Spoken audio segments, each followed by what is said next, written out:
Pernah kepikiran nggak sih kenapa ya banyak perusahaan keren, strateginya bagus, pemimpinnya pinter, tapi kok sering banget gagal capai target? Anda mungkin pernah lihat sendiri kan? Betul banget. Itu kayak ada semacam gap ya, kesenjangan yang anehnya nggak banyak dibahas.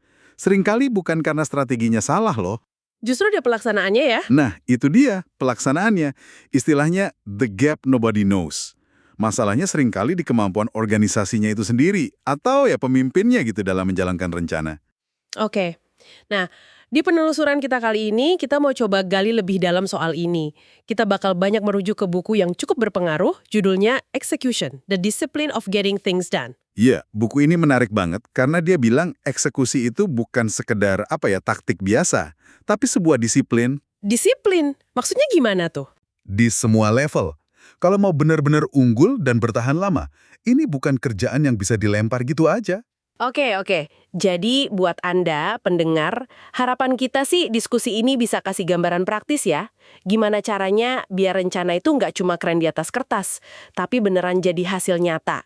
Yuk, kita mulai dari akarnya dulu. Masalah kesenjangan eksekusi ini. Sip. Kesenjangan ini, ya, beda antara janji sama hasil ini, efeknya bisa parah banget loh. Di buku itu disebutin, contohnya tahun 2000 aja nih, ada 40 CEO dari 200 perusahaan top Fortune 500 itu, dipecat. 40, banyak juga ya? Banyak. Gara-garanya yaitu nggak bisa memenuhi janji, ekspektasi nggak tercapai. Wah, contoh klasiknya mungkin Compaq ya. Dulu kan CEO-nya Eckhart Pfeiffer punya strategi ambisius banget tuh. Mau akuisisi Tandem, Digital Equipment Corp, DEC, niatnya nyaingin IBM. Iya, idenya gede, tapi eksekusinya, nah itu dia, berantakan, malah akhirnya kalah telak sama Dell kan. Nah, Dell ini justru contoh sebaliknya ya. Betul, Dell itu menarik. Keunggulannya kan bukan cuma model jualan langsungnya aja, tapi lebih ke gimana mereka menjalankan model build to order itu. Disiplin banget. Build to order, bikin sesuai pesanan gitu ya. Iya, mereka bisa jaga inventaris seminim mungkin, produksinya cepat, cash flow-nya kuat banget. Bayangin aja, inventarisnya bisa muter sampai 80 kali setahun. Jauh di atas kompetitornya. Ini soal disiplin pelaksanaan, bukan cuma ide. Jadi kelihatan banget ya, strategi aja nggak cukup. Cara jalaninnya itu krusial. Kasus serupa kan juga ada di Xerox, zaman Richard Thoman, atau Lucin sama Richard Medgin. Visinya bagus, tapi pas mau implementasi perubahan besar atau kejar target ambisius, Gagal, timnya belum siap, budayanya nggak mendukung, atau ya memang kemampuan internalnya nggak nyampe buat ngejar janji setinggi itu. Padahal Lucent punya Bell Labs loh, teknologinya canggih. intinya strategi sehebat apapun, kalau nggak ada eksekusi yang mantap ya percuma ya. Kayak mobil balap tapi nggak ada yang bisa nyetir bener. Gap antara janji dan hasil ini nyata dan sering bikin sakit kepala perusahaan. Persis. Nah, ini jadi pertanyaan penting nih. Apa sih sebenarnya eksekusi itu? Soalnya kan banyak yang mikir, itu kan bagian teknis aja, taktik lapangan, bisa didelegasikan lah ke manajer. Pemimpin fokus ke visi aja. Nah, itu dia kesalahan berpikir yang fatal. Buku ini nekenin banget, eksekusi itu disiplin. Dan juga sistem. Ini bukan kerjaan sampingan, tapi justru kerjaan utama pemimpin bisnis. Pekerjaan utama? Bukan cuma ngasih arahan gitu. Bukan. Substansinya itu nggak bisa didelegasikan. Pemimpin harus terlibat. Dan eksekusi ini harus jadi bagian dari DNA perusahaan. Harus menyatu sama strategi, tujuan, dan yang paling penting, budaya organisasi. Wah, jadi ini bukan sekedar program kerja tahunan atau tren manajemen sesaat gitu ya. Tapi lebih mendasar, menyangkut cara kerja dan cara mikir semua orang di organisasi. Tepat. Eksekusi itu soal nanemin perilaku dan teknik tertentu secara konsisten. Di semua level. Nah, disinilah peran pemimpin jadi sangat-sangat sentral. Bukan cuma pemberi visi, tapi penggerak utamanya. Bedanya apa dong pemimpin yang cuma katakanlah mimpin rapat sama pemimpin yang benar-benar mimpin eksekusi? Pemimpin eksekusi itu, dia terlibat banget. Nggak bisa cuma hands off, lepas tangan, terus ngandelin pemberdayaan, tapi nggak ikut campur tangan. Dia harus turun langsung, kenal bisnisnya, kenal orang-orangnya, secara detail. Contohnya ada. Ada. Larry Bossidy itu waktu di Allied Signal yang kemudian jadi Honeywell, Dia terkenal rajin banget kunjungan ke pabrik, nanya detail soal kemampuan orang, dengerin masukan dari level bawah sekalipun. Ini bukan micromanaging ya, tapi keterlibatan aktif biar paham realitas lapangan. Oke, selain terlibat langsung, perilaku kunci lainnya apa? Ada beberapa yang penting banget. Pertama, menuntut realisme. Ini krusial. Eksekusi itu dasarnya harus kenyataan. Tapi ya gitu deh, banyak organisasi suka menghindar dari kenyataan pahit. Menghindar gimana maksudnya? Ya, mungkin laporan dibikin bagus-bagus, masalah ditutup-tutupi. Nah, pemimpin eksekusi harus berani bongkar itu, hadapi realitas sepahit apapun. Kayak contoh Bosidi tadi, dia buka forum diskusi jujur soal beda persepsi layanan antara orang internal, bilangnya 98% order terpenuhi, sama pelanggan bilangnya cuma 60%. Itu kan realita yang harus dihadapi. Realisme ini pasti nyambung ke penetapan target juga ya. Nyambung banget. Pemimpin eksekusi itu menetapkan tujuan dan prioritas yang jelas dan fokus. Sedikit tapi penting. Mungkin cuma 3 atau 4 hal utama. Kalau prioritas ada 10, ya artinya nggak ada prioritas kan? Bener juga. Terus? Terus yang nggak kalah penting, menindaklanjuti. Follow through. Banyak banget rencana bagus gagal cuma karena nggak ada tindak lanjut yang konsisten. Rapat selesai, keren, tapi nggak jelas siapa ngapain, kapan deadline-nya, gimana pertanggungjawabannya. Itu resep gagal. Kedengarannya simple ya, tapi sering banget kelewat ini. Terus soal orangnya gimana? Penghargaan, pengembangan? Itu juga vital. Pemimpin harus menghargai para pelaku. Reward the doers. Sistem kompensasi, bonus, insentif, itu harus transparan. Dan nyambung langsung ke kinerja dan perilaku yang mendukung eksekusi. Perilaku juga? Iya, perilakunya juga.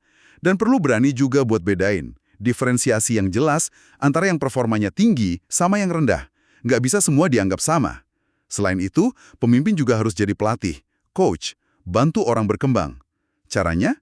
Ya dengan bertanya, kasih feedback jujur, bantu mereka nemuin solusi, bukan cuma ngasih perintah. Terakhir, ada soal fondasi personal pemimpinnya. Ada, yaitu mengenal diri sendiri, know thyself.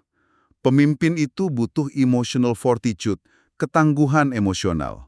Buat apa? Buat hadapi tekanan, realitas sulit, buat ambil keputusan berat. Jadi kesadaran diri soal kekuatan, kelemahan, gimana emosi kita bekerja, itu penting banget. Oke. Semua perilaku pemimpin ini kan pasti ujung-ujungnya ngebentuk budaya ya. Tapi gimana cara bangun budaya eksekusi ini biar lebih sistematis di organisasi? Kuncinya gini, perubahan budaya yang beneran ngefek itu harus nyambung langsung ke hasil bisnis. Bukan cuma slogan keren di tembok atau nilai-nilai abstrak. Fokusnya itu mengubah keyakinan, beliefs, sama norma perilaku, norms of behavior, sehari-hari. Gimana caranya mengubah keyakinan dan perilaku itu? Ada contohnya? Ada contoh menarik dari IDS zaman dipimpin Dick Brown. Mereka identifikasi dulu keyakinan-keyakinan lama yang menghambat. Misalnya, kita ini bisnis komoditas aja. Atau rekan kerja itu saingan, nggak perlu terlalu akuntabel lah. Oke, keyakinan lama yang negatif ya. Terus? Terus mereka tetapkan keyakinan baru yang mendorong eksekusi. Misalnya, kita bisa tumbuh lebih cepat dari pasar. Kolaborasi itu kunci sukses. Setiap orang akuntabel. Nah, ini kan mengubah cara pandang dan perilaku secara mendasar. Jadi keyakinan dan norma ini kayak softwarenya organisasi ya? Perangkat lunak sosial gitu. Terus gimana cara nginstall software ini biar jalan? Nah, nginstalnya itu lewat apa yang disebut mekanisme operasi sosial atau social operating mechanisms. Ini intinya forum-forum interaksi rutin. Bisa rapat, review kinerja, presentasi strategi. Di forum inilah dialog tentang keyakinan dan perilaku yang baru itu terus-menerus dipraktekkan, diulang-ulang. Contohnya kayak gimana tuh mekanismenya? Contoh paling terkenal mungkin mekanisme di GE zaman Jack Welch. Ada session C buat review SDM, ada pertemuan buat bahas strategi S1, S2, ada pertemuan manajer operasi BOKA. Semuanya itu terhubung, didorong oleh dialog yang kuat, dan dihadiri langsung oleh CEO. Ini bukan rapat formalitas, tapi ajang buat ngasah dan nguatin budaya eksekusi. Jadi jantung dari mekanisme ini sebetulnya dialognya itu sendiri ya? Betul sekali. Dialog yang kuat atau robust dialogue itu intinya. Dialognya harus terbuka, jujur. Buku ini pakai istilah candor, kalau perlu informal, biar orang berani ngomong apa adanya. Berani beda pendapat, berani mengungkap realitas tanpa takut dihakimi. Tujuannya nyari kebenaran, bukan sekedar jaga suasana biar kelihatan harmonis, padahal masalahnya nggak selesai. Tapi dialog doang kan nggak cukup. Tentu. Makanya, dialog itu harus diakhiri dengan closure. Harus ada kesimpulan yang jelas. Oke, jadi tindak lanjutnya apa? Siapa yang tanggung jawab? Kapan selesainya? Itu yang bikin dialog jadi produktif. Oke, ini semua kayaknya fondasi yang kuat banget ya. Nah, gimana ini nyambungnya ke proses bisnis sehari-hari? Fondasi perilaku pemimpin dan budaya ini kemudian diwujudkan lewat 3 proses inti yang saling terkait erat. Buku ini nyebutnya. Proses manusia, people, proses strategi, dan proses operasi, operations. Ketiganya nggak bisa dipisah, dan pemimpin harus ngelola ketiganya secara intens dan terintegrasi. Kita coba bedah satu-satu ya. Mulai dari yang katanya paling penting tadi. Boleh. Proses manusia atau people process. Ini disebut paling fundamental. Kenapa? Karena kalau proses ini salah kelola, mau sebagus apapun strateginya, sebagus apapun rencana operasinya, ya potensi bisnis nggak bakal tercapai maksimal. Fokusnya apa di proses manusia ini? Cuma nilai kinerja? Bukan cuma kinerja masa lalu, justru lebih penting lagi menilai kapabilitas orang untuk menghadapi tantangan masa depan. Punya potensi nggak dia buat berkembang? Cocok nggak buat tugas yang lebih besar nanti? Kenapa katanya banyak pemimpin gagal di area ini? Apa susahnya nilai orang? Seringnya sih karena kurang pengetahuan mendalam soal orangnya dan tuntutan pekerjaannya. Kadang cuma lihat permukaan, atau kurang berani ambil keputusan sulit soal orang. Misalnya, mindahin orang yang udah jelas nggak cocok, tapi nggak enak, atau malah ganti. Ada juga faktor kenyamanan psikologis, milih orang yang disukai aja atau yang mirip sama dia. Wah, banyak juga ya jebakannya. Terus, kalau gitu apa dong yang seharusnya dicari dalam proses manusia ini? Selain kompetensi teknis ya? Yang dicari itu pertama energi dan antusiasme buat eksekusi. Kelihatan nggak semangatnya buat ngerjain sesuatu sampai tuntas? Kedua, kemampuan buat ngasih energi ke orang lain, jadi energizer gitu. Ketiga, punya edge nggak? Maksudnya, ketegasan dan keberanian buat ambil keputusan sulit, bilang iya atau tidak dengan jelas. Edge. Ketegasan ya. Terus, Kemampuan execution itu sendiri, bisa nggak dia mewujudkan rencana jadi kenyataan? Dan terakhir, passion, punya gairah nggak sama kerjaannya, sama hasilnya. Itu kelihatan kok. ini berarti cara nilainya harus beda dong ya, nggak bisa cuma lihat CV atau wawancara basa-basi. Jelas beda. Penilaiannya atau appraisalnya harus jujur, mendalam, spesifik. Perlu digali gimana caranya dia kerja, bukan cuma apa hasilnya. Waktu ngecek referensi juga harus serius, tanya detail. Penilaian internal juga gitu, harus fokus ke kekuatan dan area perbaikan yang konkret.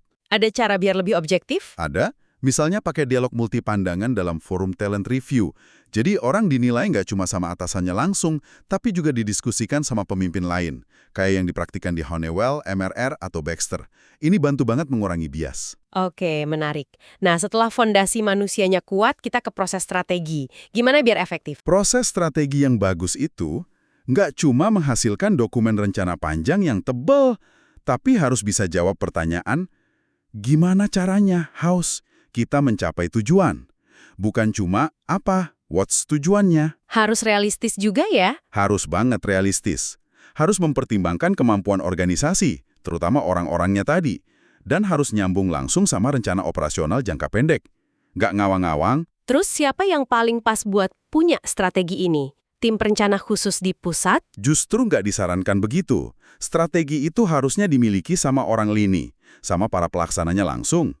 Tim perencana bisa bantu analisis, data, tapi tanggung jawab utamanya tetap di pemimpin lini. Proses review strateginya gimana biar nggak cuma presentasi satu arah? Nah itu dia. Review strategi harus jadi ajang dialog yang kuat.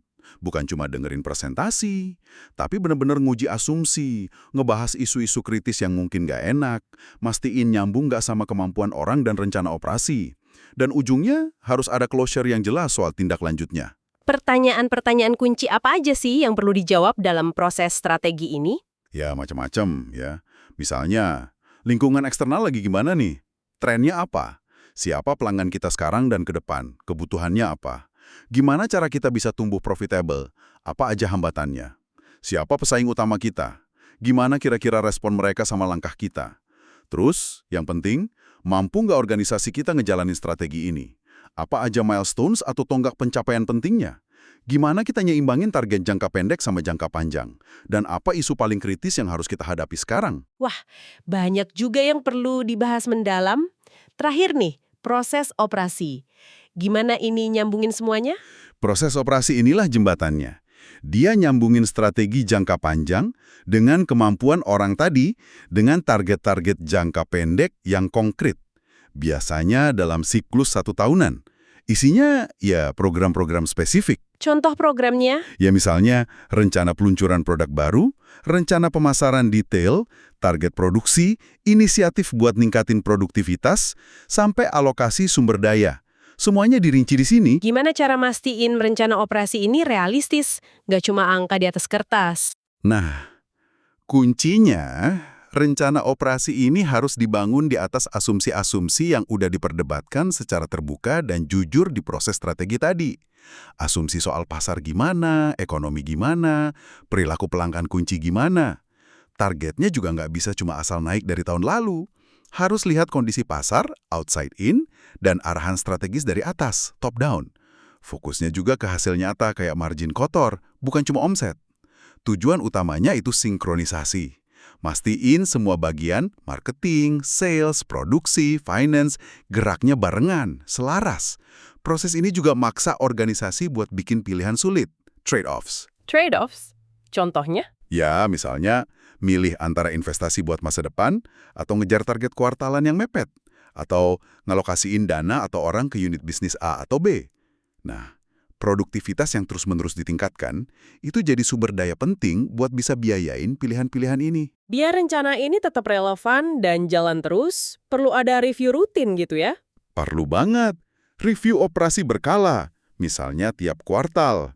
Ini bukan cuma buat ngecek angka udah tercapai atau belum ya, tapi lebih ke kesempatan buat nguatin sinkronisasi lagi, deteksi masalah sedini mungkin, belajar dari apa yang jalan dan nggak jalan, terus kalau perlu ya lakukan penyesuaian rencana berdasarkan kondisi terbaru, biar eksekusinya tetap di jalur yang benar. Oke, jadi jelas banget ya ketiga proses ini, manusia, strategi, operasi nggak bisa jalan sendiri-sendiri, harus jadi satu sistem yang nyambung, dinamis. Tepat sekali. Dan pemimpin yang hebat itu, ya mereka yang bisa secara aktif, secara intens ngelola keterkaitan ketiganya. Didorong sama budaya yang tadi itu, realisme dan dialog yang kuat. Baik, kalau gitu mari kita coba rangkum ya penelusuran kita kali ini. Jelas banget nih, eksekusi itu bukan kerjaan tambahan atau sekedar fungsi operasional, tapi ini inti dari kepemimpinan yang efektif, kunci sukses bisnis jangka panjang. Betul. Ini adalah sebuah disiplin. Butuh keterlibatan penuh dari pemimpin, butuh realisme yang kadang nggak nyaman, dialog yang terbuka dan jujur, dan yang penting, tindak lanjut yang nggak pernah berhenti, lewat 3 proses inti tadi, manusia, strategi, dan operasi yang terintegrasi. Dan penting juga nih buat Anda pendengar, prinsip-prinsip ini tuh nggak cuma buat CEO perusahaan raksasa kok. Di level manapun Anda mimpin tim kecil, proyek, departemen, kemampuan eksekusi ini yang jadi pembeda.